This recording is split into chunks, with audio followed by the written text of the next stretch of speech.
Welcome friends in my channel Kriti learning blog. तो दोस्तों, आज मैं आप लोगों को एक चैप्टर पढ़ाने वाली हूँ, मिरर एंड वाटर इमेज, जो कि बहुत ही इम्पोर्टेंट चैप्टर है। किसका? रीजनिंग का। कॉम्पिटिटिव एग्जाम्स के लिए, जितने भी कॉम्पिटिटिव एग्जाम्स होते हैं उसमें इस चैप्टर से एक या दो क्वेश्चन जरूर से जरूर पूछे जाता है। तो ये बहुत ही अच्छा होगा अगर आप इस चैप्टर को पढ़ लें। मैं बहुत ही अच्छी ट्रिक बताऊंगी जिससे आप इस चैप्टर से जुड़े क्वेश्चंस को सॉल्व कर पाइएगा और आराम से मार्क्स गेन कर पाइएगा। ठीक है, तो चलिए आज मैं आप लोगों को क्लियर कराऊंगी मिरर इमेज के बारे में। ठीक है, मिरर इमेज का जो रूल्स है वो मैं बताऊंगी और साथ ही साथ कुछ एग्जांपल्स के साथ कितने टाइप्स के उससे क्वेश्चन पूछे जाते हैं ये बताऊंगी और उसे सॉल्व करने के तरीके भी बताऊंगी।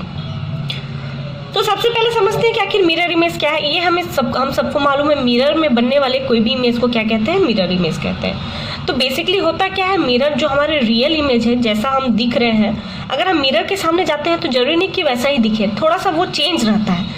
तो वो किस प्रकार से चेंज होता है? तो एग्जाम्स में बेसिकली यही क्वेश्चन पूछा जाता है कि सपोज ये रियल इमेज है, तो अगर इसे मिरर के सामने अगर हम लोग ले जाएं तो वो कैसा दिखेगा, वो इमेज जो बनेगा वो कैसा बनेगा, यही हमसे बेसिकली पूछा जाता है। ठीक है, तो इसके लिए एक रूल है। देखिए, एक सिंपल सा 2 पॉइंट्स आप अपने दिमाग में रखिएगा मिरर इमेज से रिलेटेड क्वेश्चन सॉल्व करने के लिए। क्या क्या है?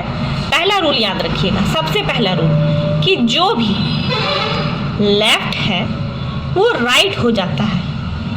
मीन्स जो भी चीज़ें आपको लेफ्ट दिख रही हो, लेफ्ट साइड में दिख रही हो, वो राइट साइड चली जाएगी। ठीक है, और दूसरी बात है इसी पॉइंट में कि जो भी राइट साइड है वो लेफ्ट साइड चली जाएगी। इट मीन्स क्या है? Vice versa. ठीक है, यानी लेफ्ट वाली चीज़ें राइट साइड चली जाएंगी और राइट वाली चीज़ें लेफ्ट साइड चली जाएंगी। ये हुआ हमारा पहला पॉइंट। ठीक, दूसरी पॉइंट क्या है कि जो भी अप साइड है वो डाउन बिल्कुल भी नहीं होगा और जो भी डाउन साइड है वो अप बिल्कुल भी नहीं होगा, यानी ये दोनों जो है वो कांस्टेंट रहेंगे।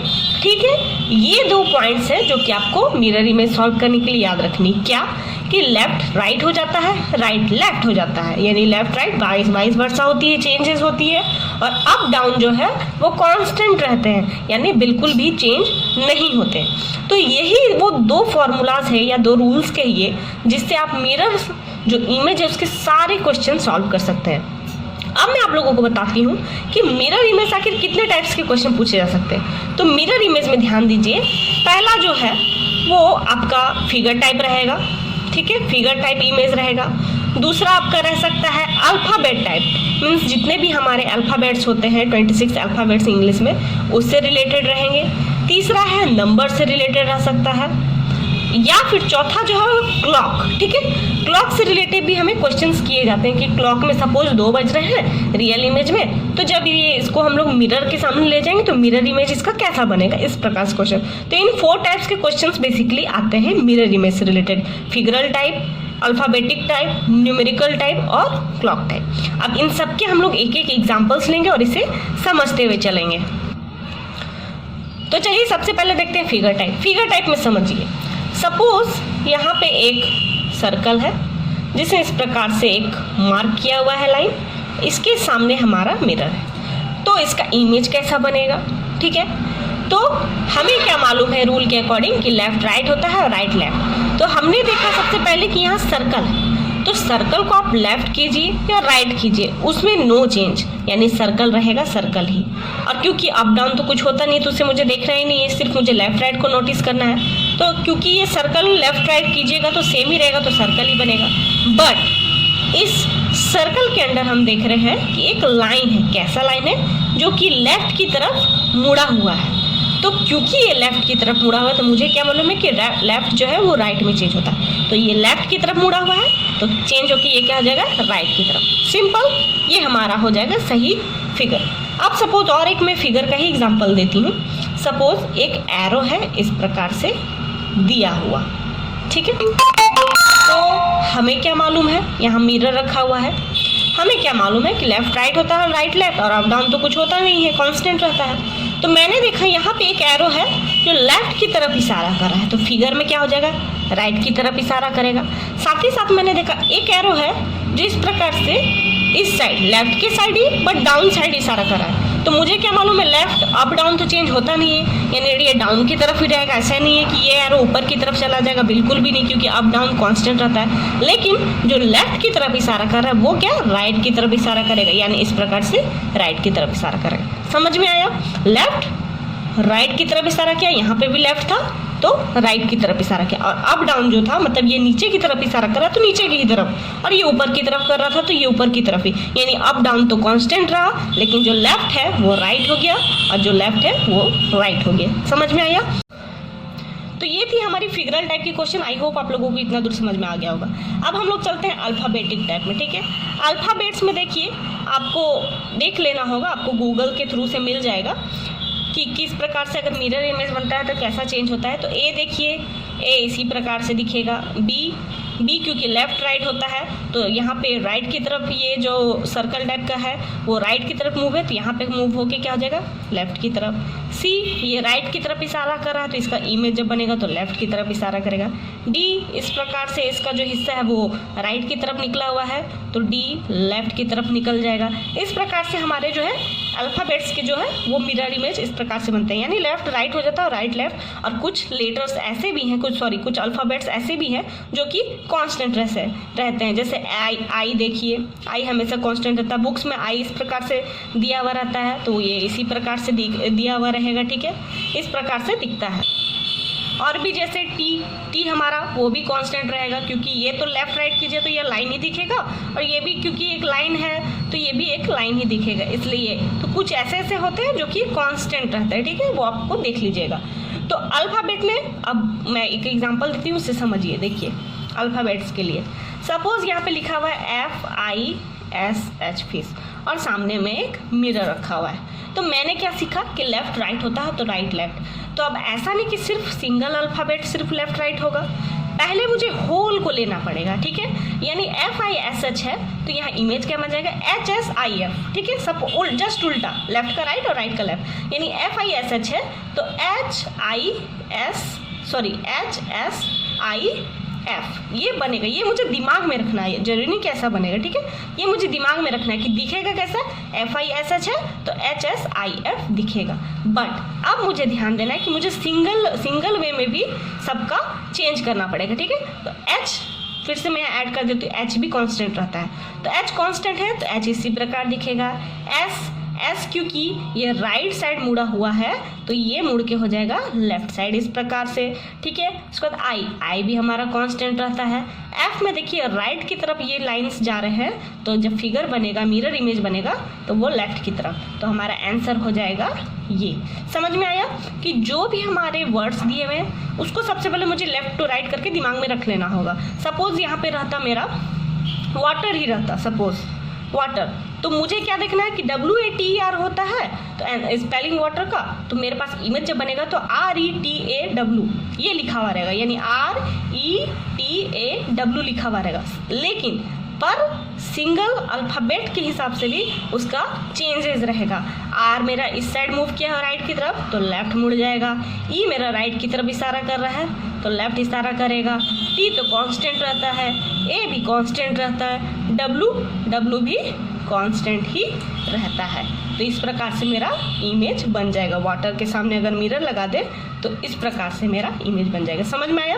यानी जो भी वर्ड दिया हुआ है उसको सबसे पहले हम दिमाग में लेफ्ट टू राइट कर लेंगे, यानी WATER था तो RETAW मेरा लिखा हुआ रहेगा, लेकिन पर अल्फ़ाबेट के हिसाब से भी उसमें चेंजेस रहेगा, यानी लेफ्ट टू राइट वाला रूल, ये जो रूल है फर्स्ट रूल, ये इसमें अप्लाइड रहेगा। आई होप आप लोगों को यहाँ तक समझ में आया होगा। अब चलिए हम लोग देखते हैं न्यूमेरिकल टाइप। ठीक है, न्यूमेरिकल में भी सेम है। सपोज यहाँ पे 1 2 3 लिखा हुआ है, उसके सामने मिरर। मैंने क्या कहा, जिस प्रकार से मैंने अल्फ़ाबेट्स में बताए थे पूरे वर्ड्स को सबसे पहले मुझे इंटरचेंज कर लेना होगा, लेफ्ट टू राइट करके या राइट टू लेफ्ट करके दिमाग में। यानी 1 2 3 है तो मेरा इमेज क्या बनेगा, 3 2 1 बनेगा। लेकिन फिर सिंगल यहाँ पे चेंज होगा जो भी नंबर है। तो 3 हमारा देख रहे हैं मैं कि लेफ्ट साइड मूव किया हुआ है तो यहाँ पे किस प्रकार से हो जाएगा, राइट साइड मूव कर जाएगा। 2 मैंने देखा कि वो लेफ्ट की तरफ मुड़ा हुआ है तो 2 राइट की तरफ मुड़ जाएगा। 1 कांस्टेंट होता है, नंबर्स में भी कुछ होते हैं कांस्टेंट, जैसे 0 कांस्टेंट हो गया, 1 कांस्टेंट हो गया, 11 कांस्टेंट हो गया।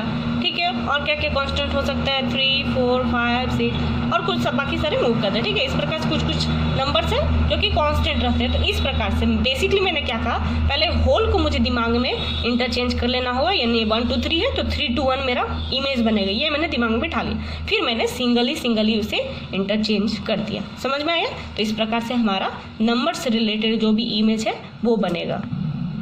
तो यहाँ तक आई होप आप लोगों को अच्छी तरह से समझ में आ गया है कि सब में मैंने फर्स्ट रूल को ही अप्लाई किया। अप डाउन क्योंकि कांस्टेंट रहता है तो उसे हमें देखना नहीं है, सिर्फ मुझे लेफ्ट राइट को चेंज करना है, ठीक है।